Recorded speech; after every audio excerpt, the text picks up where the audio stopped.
Selamat siang Bu Wanti, saya Nicholas Emmanuel dari kelas 11 AKL 3 absen 25. Pada kesempatan kali ini saya akan mempresentasikan tugas PKN saya tentang ancaman negara di bidang ideologi, politik, sosial budaya, pertahanan, dan keamanan. Yang pertama, ancaman di bidang ideologi. Ancaman di bidang ideologi yang pertama itu adalah komunisme. Contoh komunisme yang ada di Indonesia itu seperti adanya organisasi PKI atau Partai Komunis Indonesia. Nah, PKI ini organisasi yang sifatnya non-kooperatif dan dia tuh bersifat radikal. Mereka tuh emang punya upaya buat mengganti ideologi Pancasila menjadi ideologi komunisme di Indonesia ini. Nah, salah satu penyebab si PKI ini atau komunisme ini cepat berkembang tuh karena kurangnya pemahaman generasi muda tentang paham komunisme. Jadi mereka tuh asal menerima aja paham komunisme ini tanpa tahu komunisme ini seperti apa. Nah, strategi untuk mengatasi ancaman ini yang pertama itu kita mesti selektif terhadap ideologi-ideologi yang ada. Jadi kan ideologi di dunia ini banyak kan. Jadi itu kita mesti pilih-pilih atau selektif lah tentang ideologi mana yang baik, mana yang buruk. Jadi kita tuh nggak asal ambil semua ideologi atau paham yang ada gitu. Yang kedua itu kita harus membentengi diri kita sendiri itu dengan pendidikan kewarganegaraan, tentang Pancasila dan Undang-Undang Dasar 1945. Yang ketiga itu kita harus menimbulkan atau menumbuhkan sifat nasionalisme, persatuan dan kesatuan. Jadi agar kita tuh nggak mudah terpengaruh dengan paham-paham atau ideologi-ideologi yang ada. Ancaman di bidang ideologi yang kedua itu adanya provokasi dari suatu kelompok masyarakat kepada kelompok yang lain yang mengandung unsur sara. Nah, ini tuh sangat berbahaya bagi ideologi Pancasila karena sara ini merupakan hal yang sensitif bagi ideologi Pancasila. Hal ini tuh yang bisa membuat perpecahan. Nah, strategi buat mengatasi ancaman itu kita tuh mesti saling menghormati dan kita tuh mesti adanya rasa toleransi kepada sesama kita terhadap ada perbedaan gitu. Kita mesti menghargai setiap perbedaan yang ada. Nah, yang kedua itu kita harus tetap menjalin hubungan yang baik kepada semua orang. Kita nggak boleh memandang tanpa pandang bulu. Kita tuh nggak boleh mandang dia tuh dari suku apa, bangsa apa. Kita tuh tetap harus jalin hubungan yang baik kepada semuanya gitu tanpa pandang apapun. Nah, yang ketiga itu kita harus tetap punya prasangka yang baik dan gak boleh ada prasangka yang buruk kepada orang lain. Jadi intinya kita tuh harus tetap berpikir positif. Ancaman yang ketiga itu gerakan radikalisme. Gerakan radikalisme itu kayak masuknya paham-paham radikalisme Islam atau Islam garis keras, di mana ini tuh gerakan ini tuh dapat membahayakan keamanan dan juga ideologi Pancasila. Karena gerakan ini tuh mereka tuh menganggap bahwa paham mereka lah yang paling benar dan sesuai itu. Jadi mereka tuh nggak butuh ideologi Pancasila lagi. Nah, strategi buat mengatasinya itu mereka tuh mesti dikasih penanaman nilai-nilai kebangsaan baik dalam pendidikan formal maupun gak formal yang diberikan itu oleh masyarakat umum dengan arahan oleh tokoh agama atau tokoh pendidikan yang ada di tempat itu di daerah tersebut, supaya mereka tuh tetap menghargai budaya atau ideologi Indonesia atau ideologi Pancasila. Ancaman yang kedua itu ada ancaman di bidang politik. Yang pertama itu adanya KKN atau korupsi, kolusi, dan nepotisme. Nah, KKN ini masih banyak terjadi di Indonesia seperti pejabat-pejabat tuh yang menyalahgunakan kekuasaan mereka cuma buat dapetin keuntungan pribadi. Nah, dari hasil yang mereka perbuat itu, mereka tuh malah ngerugiin negara kita sendiri dan malah ngerugiin terutama tuh rakyat gitu yang dirugiin sama mereka.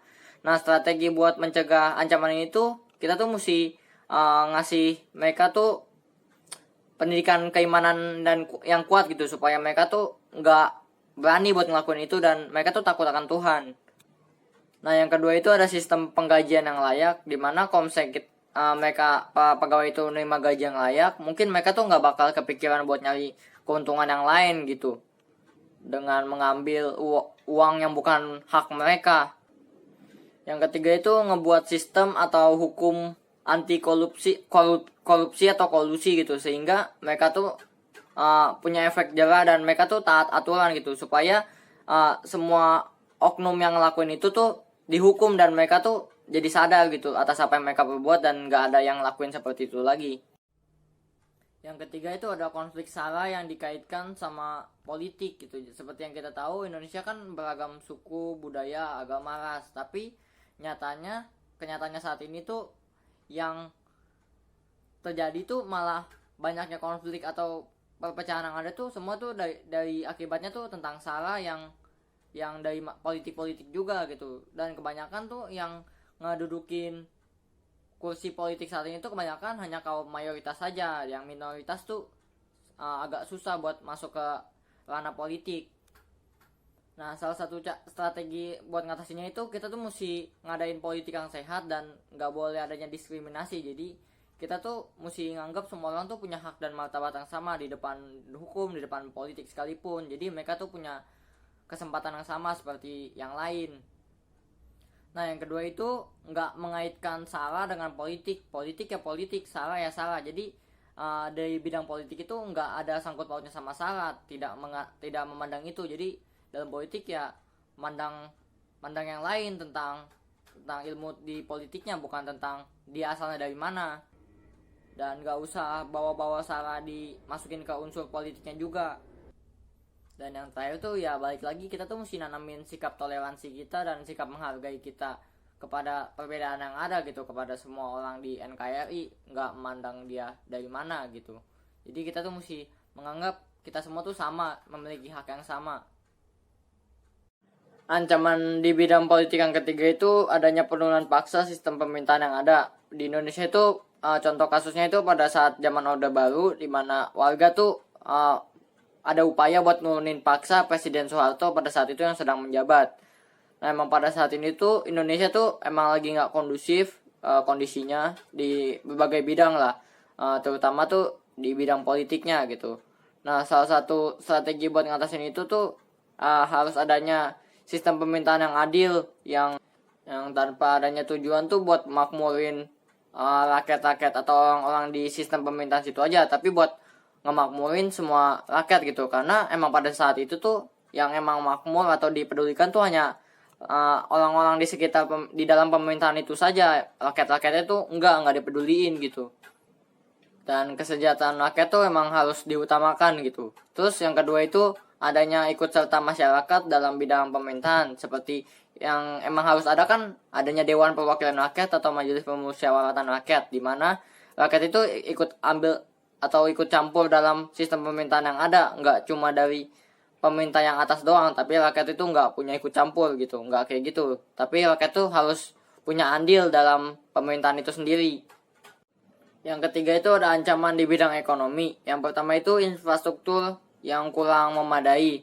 Nah, hal ini tuh bisa mempengaruhi tingkat ekonomi di Indonesia dan stabilitas ekonomi yang ada. Dan hal ini tuh disebabkan karena adanya pembangunan yang kurang merata di berbagai daerah, yang bisa mempengaruhi itu nggak cuma bidang ekonomi tapi bidang-bidang yang lainnya. Nah, strategi buat ngatasin ancaman ini yaitu yang pertama itu ada pendanaan infrastruktur yang dilakukan buat membangun daerah-daerah yang kurang maju. Yang kedua itu adanya perhatian yang lebih dari pemerintah pada daerah-daerah yang terpencil dan yang fasilitasnya di situ tuh kurang gitu. Yang ketiga itu adanya pemerataan pembangunan di semua daerah, jadi nggak ada daerah yang maju banget, nggak ada daerah yang tertinggal banget. Nah, ancaman di bidang ekonomi yang kedua itu adalah pengangguran. Nah, pengangguran ini menjadi masalah yang tiap tahun di Indonesia itu tetap ada gitu, karena semakin setiap tahun pengangguran ini bukannya malah berkurang, malah semakin meningkat gitu. Dengan pengangguran yang semakin meningkat ini, maka kemiskinan juga bakal naik juga, bakal meningkat juga. Nah, dengan banyaknya pengangguran itu dapat menghambat pertumbuhan ekonomi Indonesia gitu. Jadi bukannya Indonesia tambah maju, malah tambah menurun gitu pertumbuhan ekonominya. Karena dapat ya itu menghambat pertumbuhan ekonomi negara. Nah, strategi buat ngatasinya itu dengan membuka lebih banyak lagi lapangan pekerjaan supaya buat menekan jumlah pengangguran yang ada. Yang kedua itu adalah dengan memberikan wawasan atau ilmu tentang wira swasta atau wirausaha, supaya orang-orang tuh nggak cuma ngandelin mereka tuh buat cari kerja, tapi mereka tuh bisa membuka lapangan pekerjaan sendiri. Jadi dengan banyaknya lapangan pekerjaan yang ada, mereka tuh nggak harus nganggur di rumah, jadi mereka tuh bisa buka usaha sendiri dan menghasilkan uang sendiri. Nah, ancaman di bidang ekonomi yang ketiga itu dengan yang sekarang tuh emang lagi viral, yaitu penyebaran virus corona yang sekarang tuh lagi dihadapi bukan cuma Indonesia, tapi di semua negara di dunia ini. Karena dengan di Indonesia ini dengan penyebaran virus corona yang cepat ini tuh itu ngebuat harga-harga tuh naik gitu. Seperti contohnya tuh harga-harga sembako yang naiknya tuh drastis banget. Ya karena emang lagi kondisi susah begini, jadi ada beberapa oknum yang memanfaatkan kondisi seperti ini tuh buat naikin harga supaya ya mereka kan kita lagi butuh banyak-banyak barang. Jadi mau nggak mau kita mesti beli buat jaga-jaga. Jadi mereka tuh naikin harga supaya mereka tuh dapat untung sendiri. Nah buat rakyat-rakyat miskin yang nggak mampu beli itu kan mereka kan sangat, ibaratnya mereka tuh nggak bisa beli barang-barang itu karena sangat mahal gitu, dan mereka tuh nggak bisa memenuhi kebutuhan sehari-hari. Dan penyebaran virus corona itu juga berdampak buat ngurangin ekonomi suatu negara karena tuh banyak usaha-usaha yang tutup gara-gara virus corona ini. Nah strategi buat mencegah ancaman ini tuh yang pertama tuh pemerintah tuh mesti memberi hukuman yang tegas buat contohnya tuh oknum-oknum yang sengaja mengambil keuntungan di situasi seperti ini, dan buat para contohnya tuh penimbun masker yang nyetok banyak buat dijuali lagi dengan harga yang mahal gitu. Nah yang kedua tuh pemerintah tuh mesti nyari bantuan dana atau ngasih stimulus fiskal, yaitu kayak bantuan ekonomi buat para rakyat-rakyatnya yang gak mampu gitu. Atau kita tuh sebagai sesama rakyat Indonesia yang masih berkecukupan, yang memang kita tuh masih belum daerah kita tuh masih belum terjangkit, kita tuh bisa ngasih bantuan ke sesama kita yang mereka tuh emang lagi membutuhkan gitu. Kita bisa sama-sama ngumpulin donasi buat mereka buat memenuhi kebutuhan sehari-harinya. Yang keempat itu ada ancaman di bidang sosial budaya, di mana tuh masyarakat kita tuh contohnya kita saat ini tuh banyak sekali masyarakat yang melakukan gaya hidup konsumtif, di mana mereka tuh membeli barang atau sesuatu yang mereka tidak butuhkan, yang mereka inginkan. Jadi mereka tuh membeli sesuatu bukan dasar mereka butuh, tapi mereka ingin gitu, karena supaya mereka tuh bisa tampil keren di lingkungan mereka, terutama tuh barang-barang dari luar negeri, supaya mereka tuh bisa sombong ke teman-temannya atau rakyatnya yang lain. Padahal mereka tuh sebenarnya nggak butuh barang-barang seperti itu. Cuma karena emang dasarnya mau tampil keren atau buat naikin status sosial di masyarakat, mereka jadi berperilaku konsumtif. Nah dengan perilaku konsumtif kita yang membeli barang-barang dari luar negeri, otomatis barang-barang di lokal atau punya Indonesia jadi menurun dong. Nah strategi buat ngatasinnya itu yaitu kita tuh mesti memiliki rasa bangga atau cinta terhadap produk-produk lokal di Indonesia, karena produk-produk lokal nggak jelek-jelek banget, masih bisa bersaing lah dengan produk luar. Dan kita tuh mesti memiliki sikap yang bangga saat kita tuh pakai produk lokal gitu, karena mesti cinta tanah air tersebut. Dan kita tuh sebagai generasi muda ya kita tuh jangan cuma bisa pakai produk lokal, produk luar maksudnya, tapi kita tuh mesti bisa nyiptain produk lokal yang bisa ngebuat itu tuh bisa bersaing di luar negeri gitu. Jadi kita tuh bisa bangga sebagai orang Indonesia bisa memperkenalkan produk-produk Indonesia ke luar negeri. Nah ancaman di bidang sosial budaya yang kedua itu adalah ancaman yang nggak jauh berbeda dengan yang pertama tadi. Yang kedua ini adalah hedonisme, di mana di sini tuh nganggap kalau misalnya kepuasan atau kenikmatan pribadi itu hal yang paling tertinggi gitu. Jadi kita bakal ngelakuin apa aja buat dapetin kepuasan atau kenikmatan pribadi kita, meskipun itu tuh ngelanggar peraturan atau norma-norma yang ada. Seperti contohnya tuh kayak pergaulan bebas, mabuk-mabukan, foya-foya, buang-buang duit buat nyenengin diri kita sendiri gitu. Padahal itu tuh nggak ada manfaatnya gitu. Nah strategi buat ngatasin hal itu, kita tuh mesti saat ini tuh dari sekarang tuh mesti tanamin di diri kita tuh hidup sederhana dan bersyukur gitu buat apa yang udah kita punya, jangan malah dibuang-buang buat hal yang nggak perlu gitu. Mending kita pakai uang itu tuh buat lebih sesuatu yang bermanfaat gitu, buka usaha atau malah donasi ke orang yang lebih membutuhkan. Nah yang kedua itu kita mesti membuat skala prioritas, di mana kita tuh mesti nentuin mana hal yang kita perlu, mana yang enggak gitu. Jadi kita bisa berpikir, oh ini kita nggak perlu, oh ini kita butuh gitu. Jadi kita bisa lebih teringat lah sebagai pengingat doang. Terus yang ketiga itu adalah kita tuh mesti pandai-pandai lah memilih teman. Berteman sama siapa aja, cuma nggak sampai yang membawa kita ke jalan yang salah gitu. Pilih-pilih lingkungan yang benar, yang bermanfaat gitu, yang membawa dampak positif buat kita sendiri.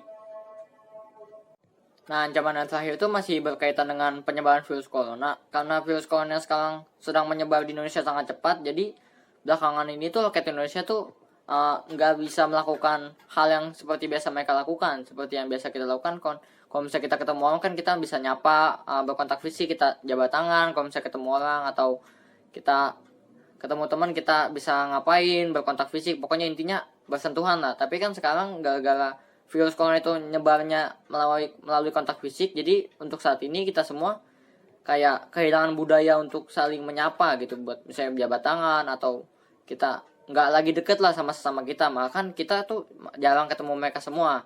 Nah, buat ngatasin strategi itu kita tuh mesti tetap berpikir positif. Kalau misalnya kita ketemu orang mereka nggak mau nyapa kita atau nggak mau berjabat tangan kita, anggap aja kita tuh oh ya ini lagi kayak pencegahan supaya kita tuh nggak buat ngecegah virus itu nggak masuk di antara kita gitu. Ya mungkin kita bisa melakukan salam dengan berbagai hal yang nggak perlu kontak fisik, tapi kita tuh mesti sadar ini kita masih tetap bisa bersilaturahmi atau bersosialisasi dengan baik gitu, menjalin hubungan yang baik meskipun tanpa ada kontak fisik di antara kita. Nah, yang terakhir itu ada ancaman di bidang pertahanan dan keamanan. Nah, yang pertama itu ancaman yang pertama itu adalah persengketaan wilayah. Nah, persengketaan wilayah ini adalah konflik mengenai dua negara atau lebih yang memperebutkan suatu wilayah tertentu gitu. Apalagi terutama tuh buat dua negara atau beberapa negara yang memiliki wilayah itu saling berdempetan gitu. Jadi mereka tuh memiliki satu daratan yang sama gitu. Nah, contohnya yang paling sering dialami Indonesia itu persengketaan atau perebutan wilayah dengan Malaysia gitu, karena Indonesia dan Malaysia tuh memiliki wilayah yang berdekatan, jadi kita tuh sering perebutan wilayah gitu. Contohnya kasus Sipadan dan Ligitan. Nah, salah satu strategi buat ngatasin ancaman itu adalah kita tuh mesti lebih menaruh perhatian khusus kepada wilayah-wilayah di perbatasan gitu, supaya mereka tuh lebih dapat perhatian dari negara kita supaya nggak gampang diambil alih sama negara lain, dan lebih tegas kepada berbagai provokator atau tindak provokasi yang dapat memecah belah kedaulatan dan mengakibatkan wilayah Indonesia itu jadi pecah belah gitu. Seperti halnya yang sudah dilakukan oleh beberapa wilayah Indonesia yang memisahkan diri dari Indonesia, contohnya Timur Leste gitu. Ancaman yang kedua itu ada teror bersenjata yang dilakukan oleh organisasi teroris internasional maupun yang dalam negeri kita sendiri. Jadi aksi teror ini bisa dari luar negeri ataupun kerjasama dengan orang-orang di dalam negeri kita buat ngancurin Indonesia gitu, yang bisa mengancam pertahanan dan keamanan kedaulatan negeri kita. Sebagai contoh tuh ada beberapa pengeboman di berbagai daerah Indonesia, kayak di Sarinah, terus pengeboman gereja di Surabaya, dan masih banyak lagi. Nah, strategi buat ngatasin ancaman ini tuh kita tuh mesti lebih mempelajari lagi kayak modus-modus atau ada kejadian-kejadian yang aneh gitu. Kita tuh mesti cepat melaporkannya ke pihak yang berwajib. Kalau kita tuh kayak ngeliat ada orang yang bertindak aneh atau mencurigakan ataupun membahayakan gitu. Dan buat badan-badan atau instansi pemerintahan yang ada kayak badan keamanan kayak kepolisian gitu mesti lebih sigap dan lebih waspada lagi kalau misalnya di tempat-tempat yang rawan atau beberapa kali pernah terjadi aksi seperti itu, kayak lebih diawasin gitu. Terus buat masyarakatnya juga bisa lebih bekerja sama dengan pihak kepolisian biar kejadian itu nggak makan korban jiwa gitu. Yang ancaman yang ketiga itu ada sabotase. Sabotase ini masih dalam ancaman di bidang pertahanan keamanan karena dia tuh kayak lebih buat ngerusak dari dalam gitu secara perlahan, nggak kayak terang-terangan kayak aksi pengeboman atau teroris seperti tadi.